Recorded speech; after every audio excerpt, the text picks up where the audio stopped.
좀 오래된 CM송 가운데 이런 것이 있습니다. 하늘에서 별을 따다 하늘에서 달을 따다 두 손에 담아 드려요. 아름다운 날들이여 사랑스러운 눈동자여 오오오 오란시. 생각나십니까? 그야말로 추억의 CM송이 아닌가 생각을 합니다. 각박한 요즘 세상에 하늘에서 별을 따다 두 손에 담아 드린다는 가사가 얼마나 정겹습니까? 설교 제목을 별을 따다 그대 가슴에 라고 정했습니다. 하나님께서 아브라함에게 하늘 우러러 묵별을 세어보라고 하십니다. 한밤중에 아브라함을 데리고 나가서는 하늘에 별을 세게 하시는 하나님, 그분이 바로 우리의 하늘 아버지십니다. 여러분, 별은 어떻게 셉니까? 하나, 둘, 셋 이렇게 세면 참 멋없는 사람입니다. 별 하나, 나 하나, 별 둘, 나 둘, 별 셋, 나 셋 이렇게 세면은 100을 다 못 세고 잠이 든다고 어릴 적에 듣지 않았습니까? 공해지던 도시에 살아가는 우리 아이들 이 별을 해는 즐거움을 알는지 모르겠습니다. 자, 목사가 되고 성도가 된 우리는 별을 어떻게 세어야 할까요? 별 하나하나를 헤아릴 때마다 하나님께서 내게 베푸신 은혜를 세어야 하지 않을까요? 내게 베푸신 은혜만이 아니라 앞으로 또 내게 베푸실 은혜까지 헤아리며 셀 수 있다면 얼마나 좋을까요? 그래서 이런 복음송이 있습니다. 별빛 속을 걸으며 주의 은혜 헤어보니 수많은 별보다 더욱 크신 은혜라. 저 별빛보다도 따뜻한 은혜, 저 달빛보다도 애달픈 그 사랑. 주님 내게 값없이 이 사랑 주셨으니 이제 빚진 자로서 더욱 주만 사랑하리. 우리 같이 한번 불러보겠는데요. 별을 셀 때마다 하나님의 은혜를 헤아릴 줄 아는 성도 되시기를 축원합니다. 1절만 두 번 부르겠습니다.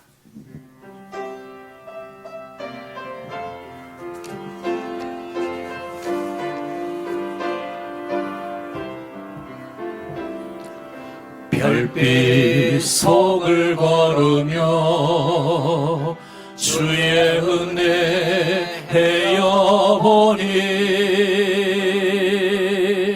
수많은 별보다 더욱 크신 은혜라.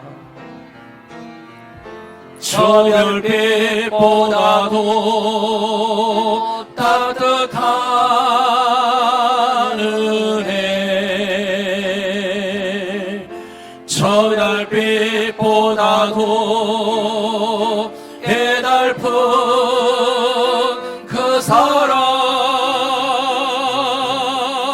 주님 내게 값없이 이 사랑 주셨으니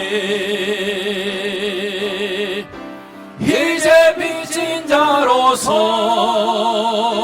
더욱 주만 사랑하네. 별빛 속을 걸으며 주의 은혜 헤어보니 수많은 별보다 더욱 크신 은혜라. 저 별빛보다도 따뜻한 은혜, 저 달빛보다도 애달픈 그 사랑.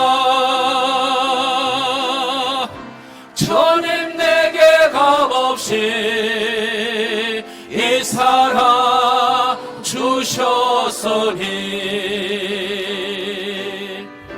이제 빚진 자로서 더욱 주만 사랑하네. 별을 셀 때마다 하나님의 은혜를 헤아릴 줄 아는 성도 되시기 바랍니다.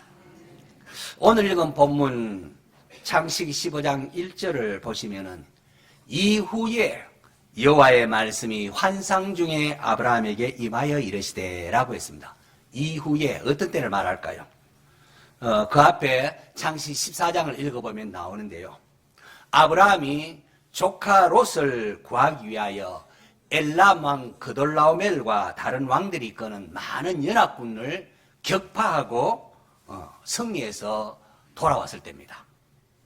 평소에 아브라함에게 눈길도 주지 않던 소돔 왕이 이 어마어마한 왕들을 격파하고 돌아오는 아브라함을 보고는 이렇게 맞이하러 나갑니다. 교만한 소돔 왕은 마치 자신이 아브라함에게 자비를 베푸는 것처럼 사람들, 포로로 끌려갔다가 석방된 사람들은 내게 보내고 그 탈취한 물건은 아브라함 네가 가져라 라고 합니다. 자, 이때 아브라함은 나에게 승리를 주시는 분은 오직 하나님이시기 때문에 혹이라도 이 소돔 왕이 아브라함을 부자되게 만들었다라고 할까 싶어가지고 소돔 왕에게 속한 건 내가 실 한 가닥도 내가 가지지 않겠다라고 합니다. 탈취한 물건 값 비싼 게 다 가져갔지 않겠습니까? 그걸 가져왔는데 그거를 포기해버립니다. 하나님의 영광을 위하여 이런 모든 것을 포기한 아브라함 멋지지 않습니까? 오늘 보면은 아브라함이 이렇게 하나님의 영광을 위하여 신앙적 결단으로 금은 보화를 포기하고 자기 장막에 돌아와 있을 때에 주어진 말씀입니다. 우리가 보기에는 아브라함 신앙 대단해, 멋져 그렇게 생각이 됩니다. 하지만 아브라함의 입장에 있어 보면 조금 다를 수가 있습니다. 막상 현실로 돌아와 보니까 아브라함의 상황이 그렇게 녹록지 않다는 게 느껴집니다. 이 그돌라오멜 왕이 얼마나 지독한 왕인데 한번 패했다고 그냥 있겠나 생각하니까 어이구, 이게 아브라함으로는 보통 일이 아니었습니다. 만약 그돌라오멜 왕이 아브라함이 318명이라는 소수 가지고 와서 기습 공격해서 우리가 졌다는 걸 알고 이번에 한번 제대로 싸워보자 하고 다시금 공격해 온다면은 과연 아브라함이 어떻게 감당할 것인가? 사람들이 축하하고 환영할 때는 몰랐는데 막상 집에 와서 이렇게 혼자 있어 보니까 온갖 생각이 다 들지 않았겠습니까? 여러분, 믿음의 결단을 했다고 두려움이 완전히 없는 것은 아니었습니다. 하나님의 영광을 위하여 우리가 이것저것 포기했을 때요, 앞으로 다가올 상황에 대한 염려의 마음이 들 수 있다는 거죠. 이제 개인적으로 저는 목사가 데리고 할 때 그랬습니다.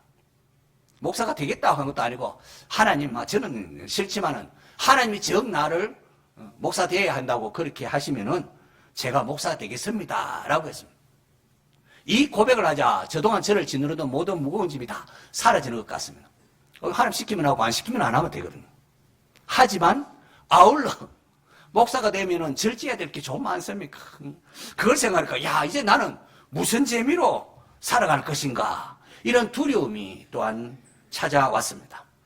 그때 제가 이제 성경을 읽으면서 감격적으로 다가온 말씀이 누가복음 12장 32절이었습니다. 적은무리여 무서워 말라. 너희 아버지께서 그 나라를 너희에게 주시기를 기뻐하시느니라. 저는 이것이 하나님께 제게 주신 말씀으로 이렇게 받았습니다. 하나님의 의를 구하는 자를 향하여 하나님께서는 무서워 말라, 무서워 말라. 하나님이 다스리는 나라 되면 모든 게 자기 자리를 찾아가지 않습니까? 여러분, 자기 힘을 의지해서 사는 사람은 뭐 크게 두려워할 것이 없습니다. 문제가 생기면은 내가 가지고 돈으로 해결하면 되지, 왜 이렇게 생각하면은 돈 많은 부자는 뭐 별로 걱정하지 않습니다. 하지만 자기 힘으로 할 수 없는 것이 있다고 있을 때에 우리는 두려워하고 무서워하게 되는 거죠.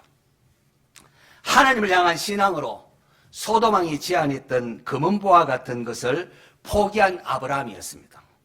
대단합니다. 하지만 아브라함이 막상 혼자가 되어 자기 장막에 돌아왔을 때는 온갖 생각도 떠오르고 두려웠고 외로웠습니다. 자기 앞에 주어진 것은 연합군대가 보복하진 않을까, 이런 것 외에 별로 가진 게 없더라는 거죠.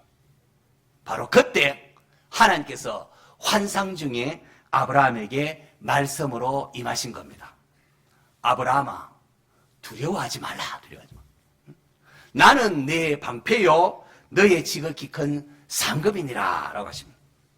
두려워하는 아브라함에게 하나님께서 내가 너의 방패란다 라고 하십니다. 그돌라오멜 왕이 다시금 공격할지라도 하나님께서 다 지켜주겠다는 거죠. 여러분, 전능하신 하나님께서 방패가 되어주시는 것보다 더 안전한 것이 어디 있겠습니까? 하지만 믿음 없는 우리는 하나님보다 그저 눈에 보이는 여러 군수물자라든지 또 군대를 더 믿는 경향이 있습니다. 원하기는 하나님께서 우리의 방패 되어주심을 믿고 기뻐하며 감사하는 성도 되시기를 축원합니다. 아브라함이 하나님 말씀 들을 때에 그래도 한 가지 마음에 그리는 게 있었던 것 같습니다. 하나님께서 내가 너의 방패 되어 주겠다라는 것은 앞선 전투에서 나름 경험하지 않았습니까? 그래서 아멘 하겠지만은 내가 너의 큰 상급이 되어주마라고 할 때는 선뜻 동의하기가 어려운 것 같습니다. 아브라함이 하나님께 좀 섭섭한데 따지듯이 묻습니다. 주 여호와여, 무엇을 내게 주시려 하나이까? 나는 자식도 없는데 나의 상속자 이 다메섹 엘리에셀입니다. 주께서 내게 씨를 주지 아니하셨으니 내 집에서 길린 자가 내 상속자가 될 것 아닙니까? 여기서 우리 아브라함의 좀 섭섭한 마음을 우리가 엿볼 수가 있습니다. 하나님이 나의 상급에 대해서 뭐 좋은 거 줬다고 하는데 이 뭐 좋은 거 받은들 나는 물려줄 자식이 없다는 겁니다. 여러분, 아브라함이 왜 조카 롯을 위하여 참 말도 안 되는 그 열악 왕들이 구성된 그 군대를 자기 집에 있는 318명 이 사람 데리고 어떻게 그 싸울 수 있단 말입니까? 어떻게 목숨을 걸고 그렇게 싸웠을까요? 아브라함에게서 조카 롯은 그야말로 자식과 다를 바가 없었습니다. 자기와 함께 갈대아 우르에서 떠나 나온 유일한 피부치는 조카 롯뿐이었습니다. 그렇게 아브라함은 거절지 선택할 때 조카 롯에게 너무 아들같이 사랑하기 때문에 야 조카 롯아 네가 오른쪽 하면 내가 좌하고 네가 좌하면 내가 우고 하겠다. 그렇게 한 것이고 또 조카 롯이 사로잡혀갔다는 소식을 듣고는 뭐 모든 걸 불사하고 쫓아가서 롯을 구해내지 않습니까? 이러한 아브라함의 마음을 하나님께서 알았기 때문에 앞서 창세기 13장 14절에도 보면 롯이 아브라함을 떠난 후에 롯이 뭐 횡하고 가고 난 후에 하나님께서 아브라함을 위로하면서 아브라함아 동서남북을 바라봐라. 이 땅을 내가 너와 내 자손에게 주겠다. 내 자손이 땅이 티끌같이 많게 하겠다. 그렇게 말씀하신 겁니다. 자, 아브라함이 조카 롯을 구출해 왔는데 이제 롯은 다시금 자기가 살던 곳으로 갔습니다. 그리고 아브라함은 여전히 자식이 없습니다. 그래서 아브라함은 하나님이 내가 너의 상급대에 주다 좋은 거 주겠다고 하지만은 하나님 그래도 나는 물려줄 자식이 없습니다. 그냥 우리 집에 길른 다메섹 사람 엘리에셀이 이제 상속자 되지 않겠습니까? 라고 합니다. 그런데 하나님께서 아니다. 내 상속자는 네 몸에서 날 자가 내 상속자가 될 것이다. 라고 하십니다. 그리고는 아브라함을 이끌고 밖으로 나가십니다. 아브라함으로 하여금 장막 안에서 한숨 쉬고 염려하지 말기를 바라며 그를 데리고 나와서 밤하늘의 별을 보라고 하십니다. 여러분, 때로 우리는 우리 자신의 문제에 사로잡혀가지고 다른 것을 보지 못할 때가 있습니다. 이게 뭐 전부입니다. 이 자기의 문제에 사로잡혀서 이게 전부인 줄 알고 하나님의 위대하심을 놓칠 때가 있지 않습니까? 하나님께서는 아브라함을 끌고 밖에 나가서 하늘에 이르는 묵별을 한번 바라보라고 하십니다. 저는 이 설교를 준비하면서 별을 세워보려고 집 밖에 나가서 한동안 하늘을 쳐다본 적이 있습니다. 별을 이렇게 세다보면은 넓고 넓은 우주의 광대함 앞에 우리 자신이 얼마나 작은 존재인가를 깨닫습니다. 제가 물리학을 했지 않습니까, 예전에? 물리학이나 천문학 이렇게 해보면은, 야, 이 우주의 크기에 비하면은 이 지구는 한 점에 지나지 않는다고 배웁니다. 믿음의 눈으로 보면은 이 장대한 무한한 우주 만물을 창조하시고 운행하시는 위대하신 하나님께서 이 지구라는 작은 점과 같은 행성에 그리고 내가 살고 있는 이곳에 찾아오셔서 나를 사랑하시고 은혜 베푸시를 즐거워하는 사실 앞에 이게 뭐 충격과 감격에 사로잡힐 수밖에 없습니다. 믿음의 눈으로 보면 그렇습니다. 미국에 있는 네브래스카 의대 교수로 심장의학을 전문한 로버트 엘리오트라는 박사님이 있습니다. 그가 이런 말을 합니다. 병 중에 가장 무서운 것은 심장과 관련된, 자기가 심장에서 심장 고지면 죽으니까 심장과 관련된 거고, 심장병의 주된 원인이 스트레스라고 합니다. 스트레스가 모든 질병의 원인이라 하면서 자신의 경험으로 스트레스를 벗어나는 방법을 3가지로 제시합니다. 첫째가 작은 일에 연연하지 말라는 겁니다. 작은 일, 소소한 일에 그게 전부인 줄 마음 빼앗기지 말라는 거죠. 우리 대부분은 작은 일에 연연해서 스트레스를 받는 경향이 있습니다. 아이들이 밖에서 다투는 거 그거 하나 가지고 끙끙 앓기도 하고, 옆집 철수가 수학 90점 받았고 우리 아들이 85점 받았다 이러면 잠을 못 잡니다. 뭐 점수 몇 점 더 받고 덜 받고 그게 그렇게 큰 문제가 아닌데도 말입니다. 죽고 사는 문제도 아닌 이런 것으로 인하여 스트레스를 받고 잠을 못 자고 누가 어떤 말 했다더라 그걸 인하여 속상해하는 사람들 우리 가운데도 있을 겁니다. 남편 간에 그 사소한 말다툼 하나 이런 것으로 인하여 부부가 파경이 이르고 심지어 뭐 자살하는 경우도 있습니다. 유감스럽게도 교회 내에도 별반 다르지 않습니다. 교회 내에 늘 하는 말이지만 피아노를 여기 두느냐 저기 두느냐를 가지고 나누어지는 일도 있고요. 임직식 하게 되었는데 교회에서 국밥 할 것인가 비빔밥 할 것인가 3시간 난상 토론 끝에 국밥으로 결정되고 비빔밥을 주장하는 그분은 결국 교회를 떠났다. 이런 우스개 같은 서글픈 이야기도 있습니다. 너무 작은 일에 스트레스를 받지 마시기 바랍니다. 누가 뭐 했다, 이제 시험 들었다. 그렇게 스트레스 받을 필요가 없습니다.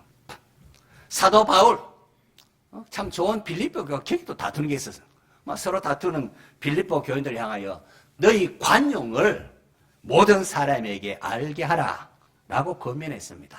그 작은 일에 연연하면 병이 된다는 거죠. 엘리오트 박사가 스트레스 피하는 첫 번째가 작은 일에 연연하지 말라는 거고, 그렇다면 두 번째가 무엇일까요? 한번 따라하겠습니다. 모든 일이 작은 일이다. 네. 여러분, 우리가 크다 생각하는 것도 알고 보면은 그렇지 않습니다. 인생살이에 유하는 인생이 그렇게 큰 게 없습니다. 뭐 크게 성공했다, 실패했다. 사실 알고 보면 50보, 100보 아닙니까? 먹는 것도 먹으면 얼마나 더 먹습니까? 하나님께서 아브라함을 장막에서 불러내심이 무엇 때문이겠습니까? 좁디 좁은 그 인간의 생각에 빠져있지 말라는 것입니다. 높은 하늘에 수많은 별을 보면은 하나님의 위대하심이 보이지 않습니까? 저 위대하신 하나님을 생각하면은 내가 가진 문제는 아무것도 아니라는 것을 깨닫게 된다는 거죠. 마지막 3번째입니다. 3번째는 되돌릴 수 없으면은 있는 대로 용납하라는 것. 뭐 되돌릴 수 없는 거 그거 가지고 고민할 필요고 그럼 그냥 용납하라는 것. 괜히 그것 가지고 고민해봐야 해결되지도 않을 뿐더러 손해만 된다는 거죠. 예수님께서도 너희 중에 누가 염려함으로 그 길을 한 자라도 더 할 수 있느냐라고 물으셨습니다. 그렇기 때문에 염려는 하나님께 맡기고 성도는 하나님의 나라와 그의 일을 구하라고 하셨습니다. 저와 여러분은 하나님을 믿는, 예수님을 믿는 성도들입니다. 우리에게는 전능하신 하나님께서 임마누엘로 함께하고 계십니다. 우리는 하나님의 자녀입니다. 하나님의 자녀입니다. 하나님의 사랑이, 하나님의 관심이 우리에게 있습니다. 우리에게는 또 천국도 예비되어 있지 않습니까? 그렇게 사도 바울이 권면한 것입니다. 아무것도 염려하지 말고 다만 모든 일에 기도와 간구로 너희 구할 것을 감사함으로 하나님께 아뢰라. 그리하면 모든 지각이 되는 하나님의 평강이 그리스도 예수 안에서 너희 마음과 생각을 지키시리라. 오늘 예배드리는 나온 여러분, 하나님을 생각하고 염려 근심을 하나님께 맡기시기를 바랍니다. 하나님께서 왜 아브라함에게 빨리 자식을 주지 않았을까요? 이왕 자식 주겠다 약속했으면 좀 빨리 주시면 좋을 텐데 왜 이렇게 오래 기다리게 하셨을까요? 아브라함과 사라 부부 이 오늘 본문 이때까지 10년을 기다렸습니다. 그리고 성경 읽으면 성도는 알 겁니다. 성경이 잘 아는데 앞으로 10년 기다렸는데 앞으로 15년 더 기다려야 그제야 이삭이 태어난다는 것을 우리는 성경 읽으면 알 수 있습니다. 하나님께서 왜 주겠다 말만 하시고 계속 기다리게 하셨을까요? 하나님께서 언제까지 기다리게 하십니까?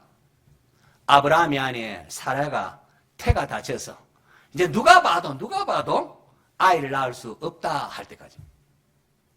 육신으로서는 아들을 낳을 가능성이 제로가 될 때까지 그렇게 하셨습니다.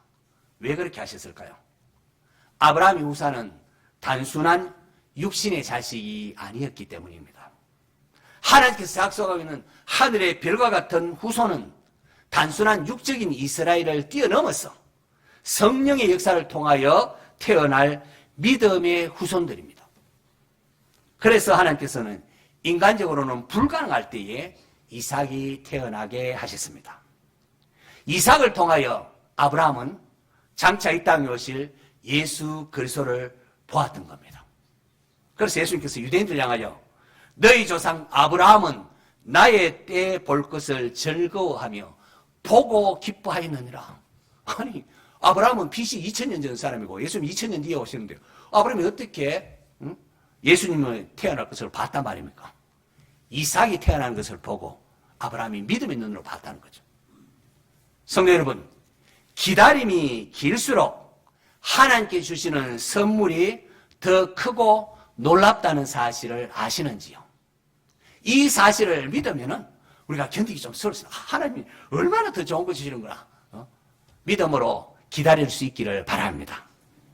내 자손이 하늘의 별과 같으리라고 하신 하나님은 정말이지 하늘의 별들을 가득 따서 아브라함의 가슴에 안겨주셨습니다.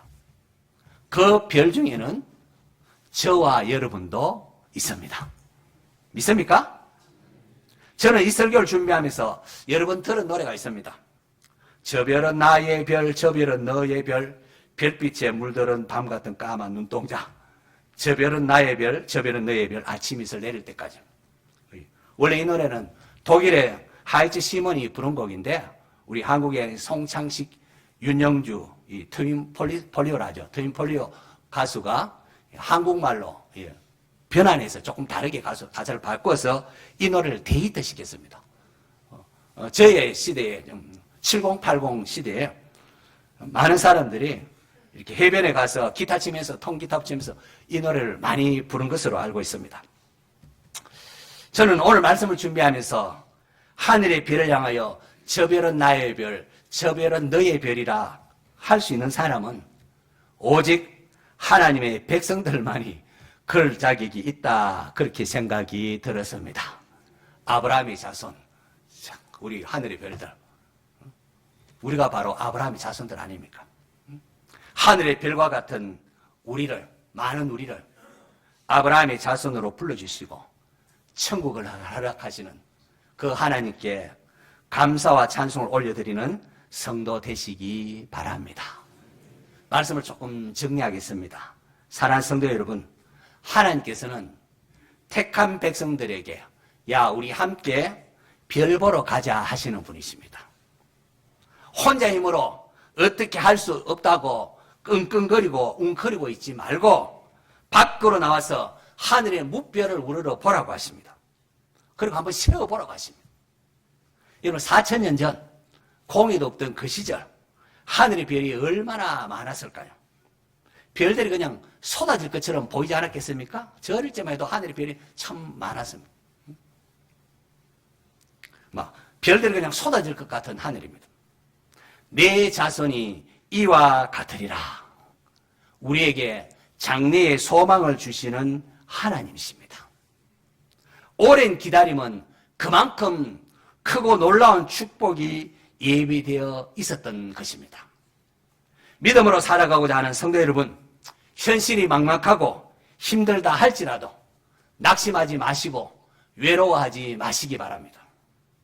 하나님과 함께 하늘의 별을 세웠던 아브라함처럼 우리도 하나님의 축복을 미리 바라보고 믿음으로 감사하고 인내함으로 복의 근원이 되는 복의 통로가 되는 성도들 될 수 있기를 축원합니다.